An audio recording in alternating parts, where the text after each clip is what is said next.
Hello, good afternoon. Today's Friday, November 6th. It's 1 p.m. Pacific time, and this is Daily Star Trek Views. I'm your host, Alison Pitt. Hello. Welcome to everyone today, and we have another. Every day, every Friday, I come in the morning and I think about what am I going to talk about on Daily Star Trek Views, and every day I get a horrible pit in my stomach about the fact that I don't know what I'm going to talk about. And then I look at my notes, and I realize that I have far too much to fit into half an hour. So today's going to be interesting. I will start off telling you that I don't feel prepared at all. And the reason for that is stupid Discovery. Because I like to talk about Discovery, but there was so much to unpack in today's or this week's episode that I really don't feel like I'm going to do it justice. So I've tried to keep my commentary pretty focused today. So we'll see how that goes later. But yeah, what we're going to do today is I have a couple of quick news stories that I wanted to cover. And then later on, sort of the second half of the show, we'll go over some of the big themes of Discovery. So hold your questions, hold your spoilers for then. That way, anybody who hasn't seen it yet can drop off, and I don't want to spoil it for anybody. It's so good. Okay. I just want to say hi to a couple people in the chat. Sergio, nice to see you. Well, your face. Well, your avatar. I literally have. That's for you. It's sitting on my desk. I have to get to the post office. So I've sent out Patreon rewards this week. So those of you who are the $10 patrons from the October special offer, you should see that. Which actually reminds me, if you like what we're doing here, if you like the show on the weekly basis, or you subscribe to the newsletter or the website or whatever, please consider donating to our Patreon. You can pledge from just $1 a month, and it really goes to help us do what we do every day. That's at patreon.com/Daily Star Trek News. Which I know off the top of my head because I know I say it a lot, and I appreciate those of you who are already patrons. I appreciate your patience and the fact that I'm always telling people about Patreon. So I appreciate it. Anyway, Sergio, hello. Hosen Zarfungal, who has the best name ever. Hello. Zach, Wes. Oh, and Chris is in the chat. Everybody say hi to Chris. Chris is wonderful and always pulls through for me, and has a really good instinct in terms of the kind of stories that you guys like to see. So suck up to him. Yeah, Tim, hi. T Bolt says hi from Missouri. Hello. Oh my gosh. Larry Nemechek's in the chat. Dr. Trek himself, the superstar, Larry Nemechek. Hi, Larry. I was joking with him last night because I finished this show really late. I don't know if any of you have been the same level of stress and nervousness this week as I have, but I have found that my productivity has declined a little bit, owing to all of the political stuff that's going on. So yeah, the show last night was a little bit late, and I saw Larry up retweeting stuff, so I harassed him on Twitter. So sorry about that, Larry. Anyway, that's actually a really good segue because one of the first things that I wanted to talk about was actually politics. Yay! It's stuff you're not meant to talk about in polite conversation. But I just wanted to make sure that you had all caught the exchange between AOC and Manu Sadia and Kate Mulgrew and just about every other name you can think of that has to do with Star Trek ended up kind of weighing in on it. It was Wednesday, I think, that this happened. And it's so exciting for me. I love it when really niche Trek topics spill out into into the universe, right? It's a really good reminder that, Star Trek fans are everywhere. So what happened? As many of you probably know, Alexandria Ocasio-Cortez, the representative from New York. Hang on, my computer is yelling at me. I'm going to turn that off. Yeah, the representative from New York, she did a Get Out the Vote live stream a few weeks ago, back in October, and smashed records. I mean, I think I think I said it in the article this week that it was something like 435,000 views on her Twitch stream. And so somebody on Twitter asked whether she would be doing another one, and she said probably at some point, and asked for suggestions. And I don't know if any of you follow Manu Sadia on Twitter. He's the author of the book Trekonomics, The Economics of Star Trek, which is a really interesting book and covers some really interesting topics in there. Manu is extremely outspoken about his hatred for melted cheese and his belief that Tuvix was absolutely murdered by Janeway in the episode Tuvix. And so I think it was kind of being cheeky and joking, asked, AOC to talk about Tuvix and the political ramifications thereof, specifically whether the ends, excuse me, whether the ends ever justify the means. And AOC, I don't know that she's outspoken as a Trekkie, but she is kind of a nerdy type, and replied with saying that was a solid idea, which to contextualize that for you, I've noted this before. Tuvix is one of those episodes, and there aren't very many of them in Star Trek, but Tuvix is one of those episodes that I like to say, if you shout Tuvix into a room full of Trekkies, it'll be like a bomb going off. Everybody has an opinion about Tuvix, and there seems to be no middle ground, and there isn't. If you haven't seen the episode, I don't want to totally spoil it for you, but basically there's a transporter accident where Tuvok and Neelix get merged into Tuvix, and they spend the whole episode getting used to the new Tuvix. It's very uncomfortable. But at the end, they figure out a way to undo the transporter accident. So you can't, in that case, inaction is the same as action, right? There's no middle ground. There's no compromise. Either you undo the transporter accident or you leave Tuvix. And no one ever agrees on this. But what that episode is, and one of the reasons that I think it's a great one, and I've actually talked at length many times about this, is that it commits Janeway to being a leader, and it's really effective at demonstrating this idea that leaders at the very top, it's a very lonely existence, because there was nobody else. This was not a decision by committee. Captain Janeway is the captain of the ship. There's only one, and it came down to her to make the decision, and she ended up having to do the duty by herself because she didn't want anybody else to take that responsibility on. So it's one of those episodes that seems understated when you watch it, and then it just sticks around. So to have AOC acknowledge that, and then Kate Mulgrew weighed in, which is fascinating because I'm sure that she is sick of people asking her about Tuvix. But she replied to that thread and basically said that she sticks by Janeway's decision.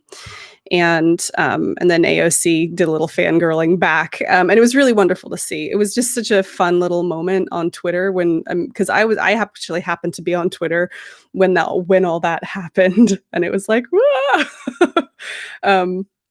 but I would go and check that out for yourself, and feel free to weigh in. It's the Tuvix thing is it's a weird phenomenon, and it flares up every once in a while. One time, I actually put on Twitter something like, "Hey, isn't it funny how everyone has an opinion about Tuvix?" And I got like hundreds of replies. It's just one of those things. Anyway, that was really fun, and I hope we actually get to see that stream. I would probably donate money to something to watch AOC and Kate Mulgrew debate the merits of Janeway's actions in Tuvix. That would be really great to see. I also want to give a quick shout out to somebody who's definitely listening, but Stacey Abrams, noted Trekkie. There's a link to a video somewhere on Daily Star Trek News about her actually talking about her love for Star Trek.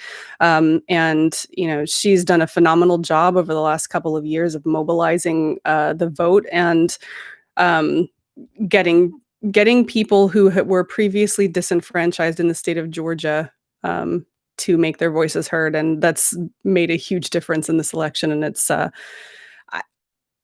I don't want to say that it's Star Trek that drove that, but it is actually wonderful to see somebody who is influenced by the ideals from Star Trek really making a difference in real life. And me personally, I take a bit of inspiration from that. So well done to Stacey Abrams, and of course her whole team that did that.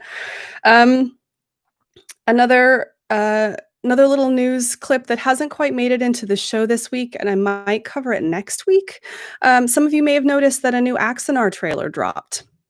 Axanar is one of those. I'm assuming everybody here knows what Axanar was. Wait, I've just gone over to the chat and. Oh, Sergio, thank you so much for tuning in. We'll see you later. Okay. Yeah. So Axanar was a fan film.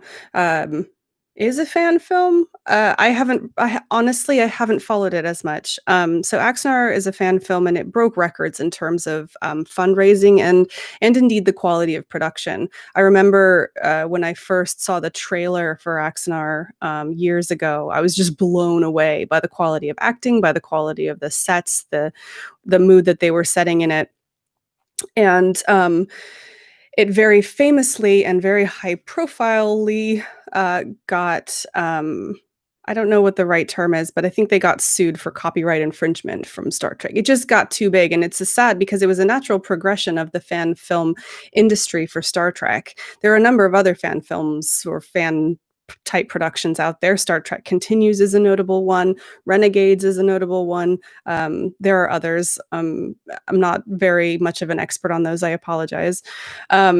And Axanar raised an absolute ton of money, and they were doing a good production until they got sued by CBS for copyright infringement. And shortly after that, they had the CBS created the fan film guidelines, which severely restricted anybody's ability to either fundraise or attract Star Trek talent, and indeed the expression of that fan film. So I can't remember off the top of my head. I believe it's 15 minutes. You can have 2 episodes of something. And a lot of people blame Axanar for that result, for then stifling what became of the fan film industry after that. However, I guess they've struck a deal somehow. I know that sometimes Alec listens to the show, so if you want to write into me and tell me what's going on, that'd be great. But they've got a new trailer out, and it's on YouTube, and you can find it. And again, it's kind of a combination trailer and behind the scenes documentary. There's some really good information in there, and the work that they've done looks fantastic. So if you like Axanar, I would highly recommend that you go and check it out. I will be probably I try to follow its what's going on with it, because it's notable. And I don't know. We'll see what happens. Yeah.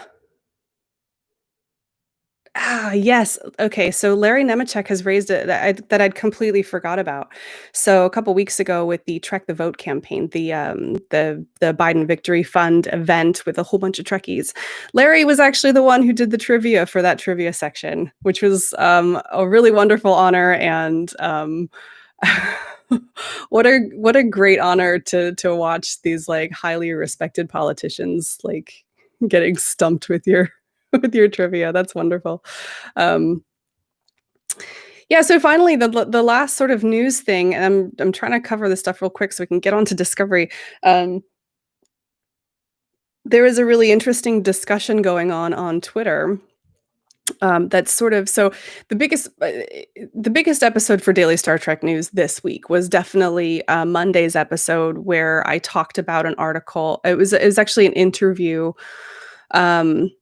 No, it wasn't an interview. It was a different interview, where, Blue Del Barrio was discussing, with the interviewer their pronouns, in that first episode where we get introduced to Adira. So the she and her pronouns of Adira's character. And so in that interview, they clarified a little bit. Basically, Adira is not out yet. At the time, Del Barrio herself was not out yet. Um, but we will get to see that evolution as it goes. And they also clarified that Adira is non-binary and always has been. So because I've seen a couple of chatters like, did the fact that she's been joined with a trill like make her non-binary or something like that? And no, it's not that. It's just that they were non-binary before and eventually will come out. There's a really interesting discussion about how we refer to Adira at this stage, because, as an outside observer, we know that they're non-binary. Presumably they know they're non-binary, but they're not out yet. And somebody asked that on Twitter, and it's generated a little bit of discussion, which I think is really interesting. And I would encourage you, if you're not like, I don't actually know the right answer to this question, so I'm going to stop from like advising anybody. I will say that Jessie Gender, who's a really respected YouTuber in the Star Trek space, and in, just general geekery space, they've said that the best thing right now, because Adira is not out as a character, that we should refer to her as she. And I'm willing to take that as advice. I hope that it resolves it soon, because it's making me really uncomfortable. And I can say that, it makes me uncomfortable knowing that that's for me to deal with, and that's my problem. I just love the fact that we were able to have this discussion. I love the fact that Star Trek is prompting the questions, because these are the questions that we need to ask so that we understand and we are able to better discuss these things going forward. I do think nobody wants to disrespect either Blue Del Barrio or Adira. And I think the discussion that I've seen so far has been coming from a place of wanting to understand better rather than like hate. So anyway, it's an interesting thing to talk about. I'm just laying a whole bunch of interesting stuff on you today. Whatever. Yeah, so I want to get on to Discovery.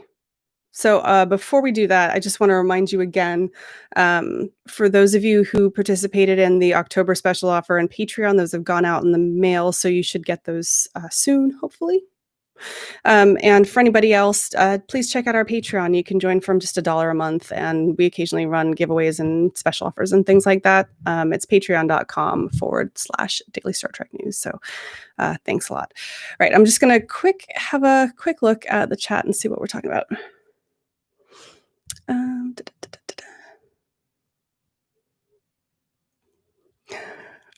I love this. Having Chris here is great, because you get a little bit of a background, like behind the scenes look of what happens, like how we put the show together. Chris correctly mentioned he bumped the Axonar story for the Archer for President story. That's not an oops, Chris. Actually, I got some really great feedback from people who really appreciated the Archer for President story. So I'm glad that we did that. Oh, Zach has gone off. He had to pick up a fridge or something.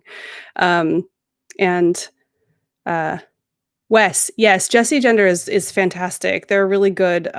They're really good, smart. I've dealt with them in limited capacity, but it's a really good channel to go check out. So please go and subscribe, because they deserve it. Okay. All right, who's ready for some Discovery? It's not me. Okay, so Discovery.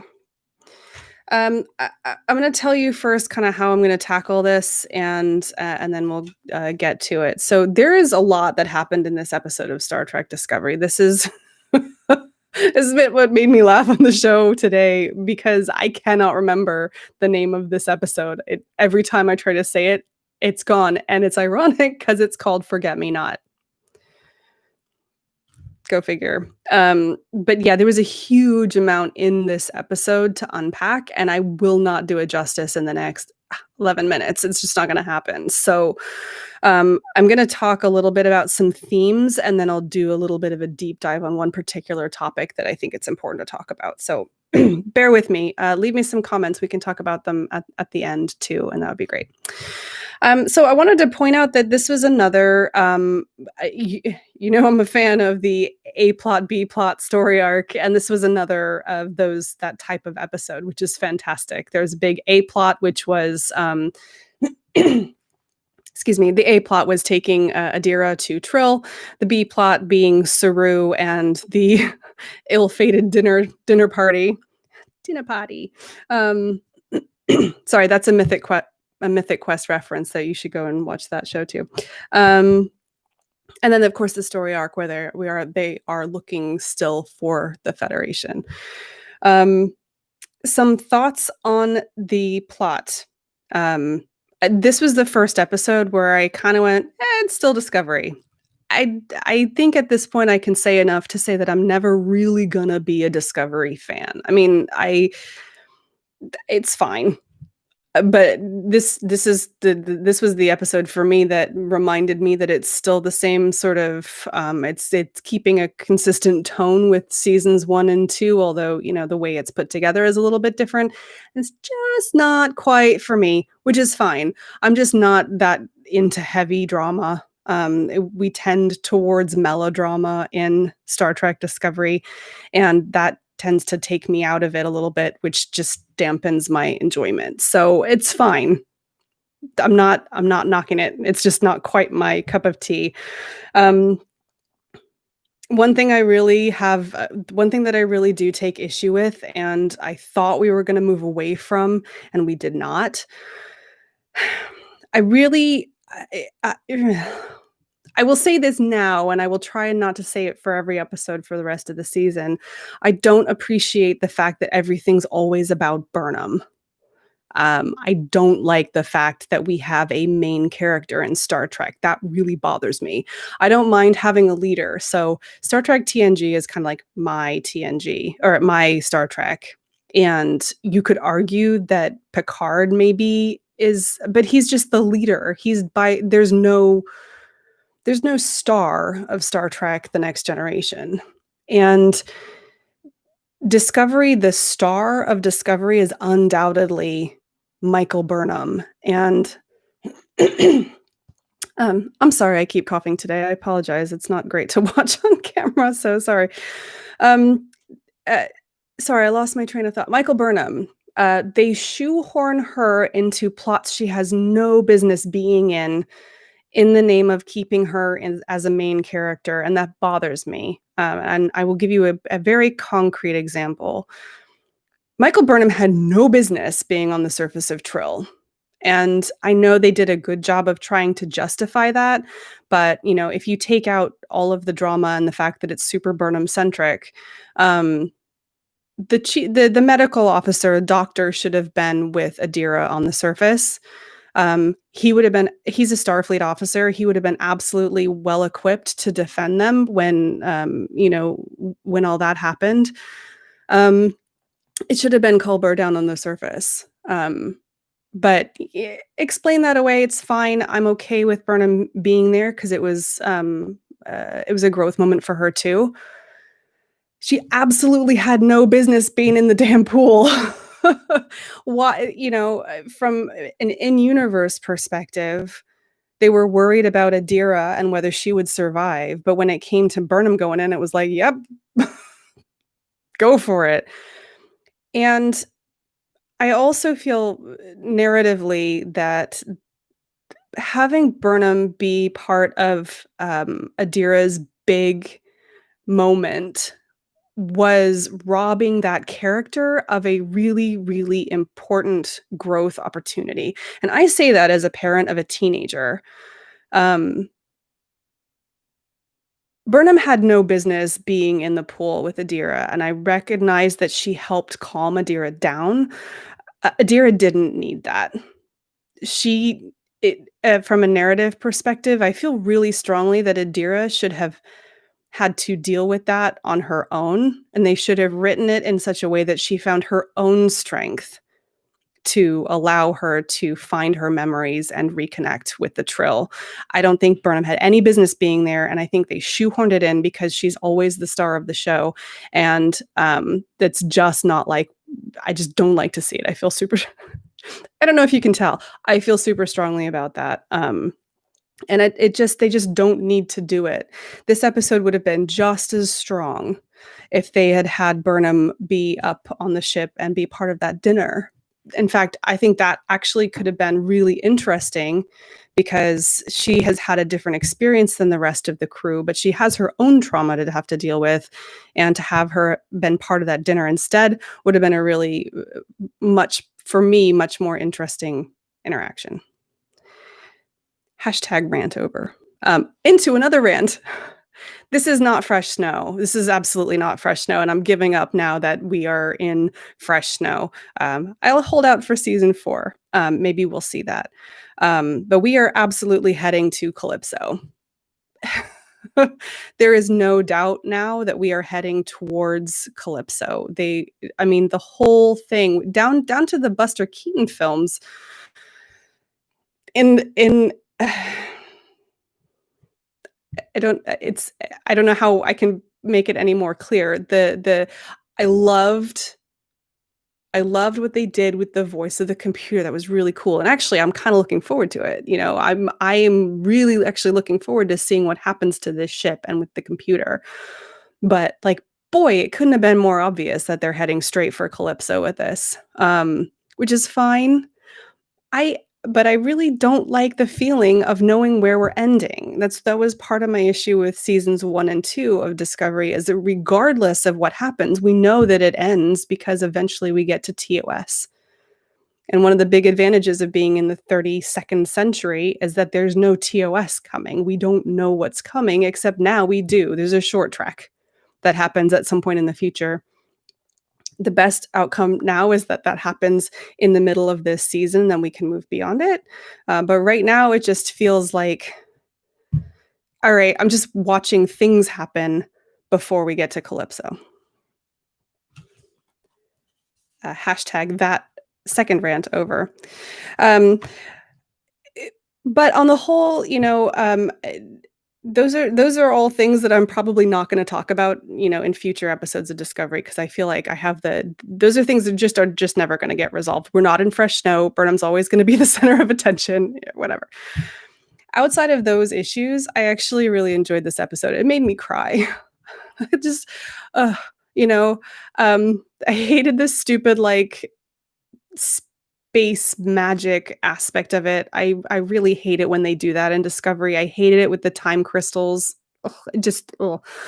But I can also accept that it was actually really good visual and like it was science fiction, and it kind of hit all your senses. And so once I stopped being annoyed that it was like space magic, I was like, all right, we're good here.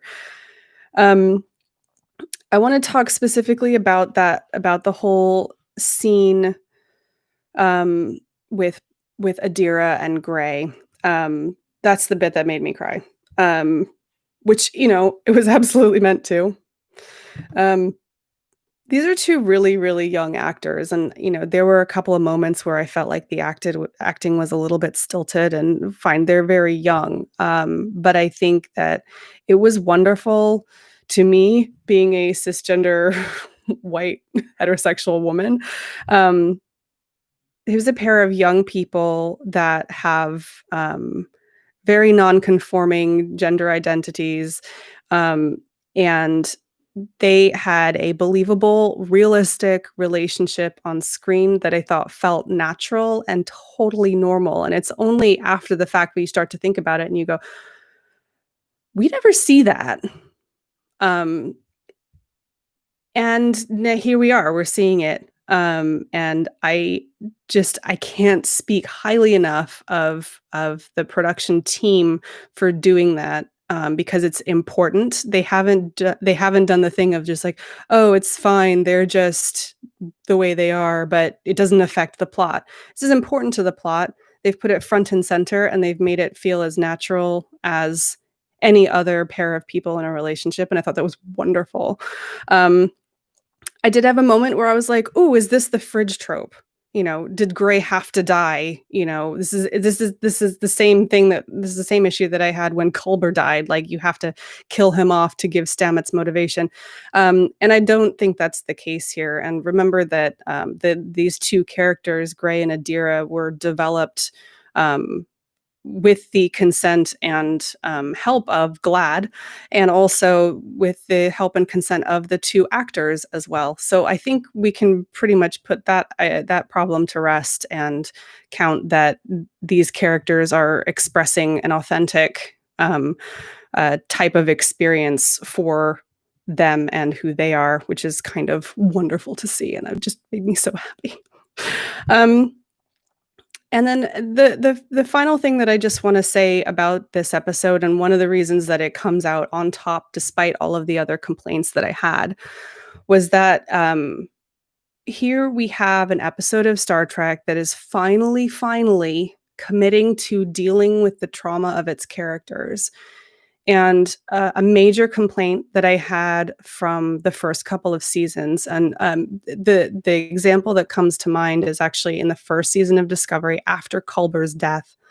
And then in the second season when they brought him back, I actually didn't want them to bring him back because I thought that was a great opportunity for Star Trek to talk about grief and loss and coping and PTSD and things like that. And here they've done it. Front and center of this episode was Culber's voice talking about the mental health and well-being of the crew after what's been a really traumatic experience. And they did a fantastic job. See, I'm getting upset because I actually love these characters. They did a fantastic job of talking about the challenges of leadership, leading people that have this, that have had this trauma in their lives. They talk about the challenge of each individual person who experienced trauma differently, even if it's a shared traumatic experience. And they talk about how those people interact and the effects that it can have on people. I mean, that dinner scene was absolutely masterful. And like, when Detmer started kind of losing it at the table was incredible to me because we all deal with trauma in different ways, and that one scene was just masterful at showing the spectrum of what that is and what that looks like. And ultimately, the whole thing was dealt with an incredible amount of compassion. And I appreciate that. We have a lack of compassion on Star Trek, on television, in society, whatever. And that to me is going to be sort of the lasting impression of this episode. And whatever, I have mixed feelings. As I said before, Discovery isn't my favorite. But in terms of the storytelling of this episode and the focus on what I think are really important values, I think it absolutely wins, hands down, 100%. And I would recommend it to anyone. So that's that. I don't know if you know this about me. I can get quite impassioned about Star Trek sometimes. So, Chris, sorry, I just seen your comment about my hair. I cut my hair myself. I cut off about 9 inches too. Thank you. Thank you. I appreciate it. Um, so I'm gonna spend a couple minutes and just scroll back a little bit. Put any comments or questions in the chat if you want to. Let's see.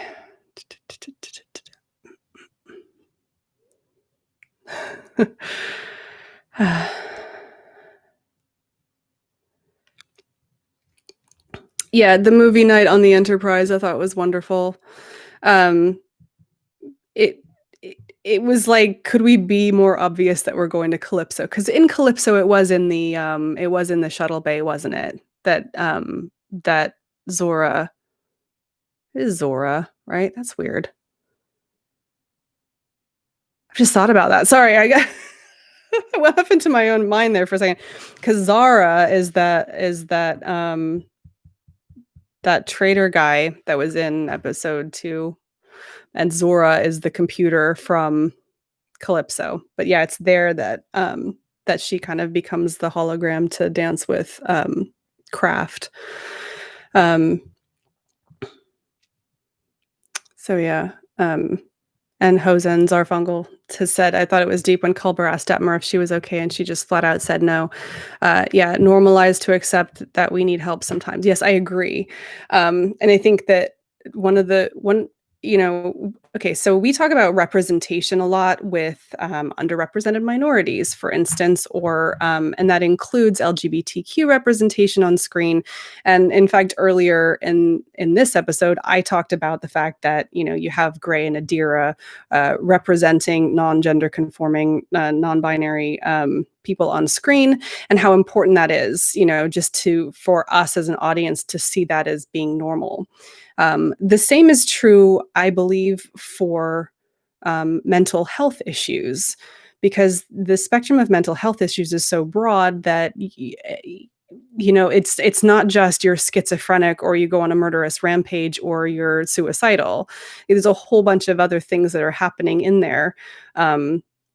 And it's actually important for us to see a spectrum of those on screen so that we can identify those within ourselves as well and have that kind of acceptance and get some ideas of what do you do? How do people cope with those things? So yes, you're right. They made Detmer pretty obvious from the start that she was not okay. So that was a little bit ham-fisted. But I also, that scene also demonstrated that, okay, we know Detmer's not okay. But we also now know that Culber's not okay, and Stamets is not okay, and Tilly is not okay. And neither is anybody else in that dinner, including Georgiou. She's tough, but she's had a bit of a time of it too. She's not even in her own universe, right? So those things are important as far as I'm concerned to see on screen. So right, last call for any questions. Otherwise, I'm just going to say thank you. Thank you for turning up, and thank you for chatting, and thank you for listening to me rant about Star Trek Discovery. I appreciate you being here. If you're not already subscribed, please do so. There should be a button underneath somewhere down there. Come back next week. We are here every Friday at 1 p.m. Pacific time, and just for a half an hour, so it's nice and short. If you like what we're doing, then please consider a contribution to the show. You can contribute from $1 a month and upwards. It's at patreon.com/Daily Star Trek News. Right. That's me. I hope everybody has a nice, relaxing weekend. Maybe put your feet up a little bit, have a bubble bath or something, sonic shower, I don't know. And we'll see you next week. Live long and prosper.